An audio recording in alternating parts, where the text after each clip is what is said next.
Hi, I'm Spencer with Rosie Connectivity Solutions, and this is our 60-second solution for your Rosie Oral Thermometers. If you are taking a temperature with a Rosie Oral Thermometer and the readings are unusually high or low, first check to see if the probe looks damaged. If there is no sign of damage and you recently changed the probe, then let's try something else.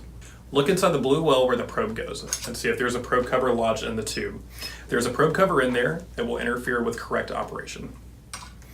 Also, if you're using a Rosebud VC vital signs monitor, look at the bottom of the screen to see if the arrow is pointing at the head or the shoulders of the figure. If the arrow is pointing at the shoulder, then somehow the setting has been changed to axillary temperature. There are a few steps to fix this to switch it back to oral. Press the center button to toggle the mode from child to infant to adult. Then press and hold the C button. Temperature and figure should show at the bottom of the screen.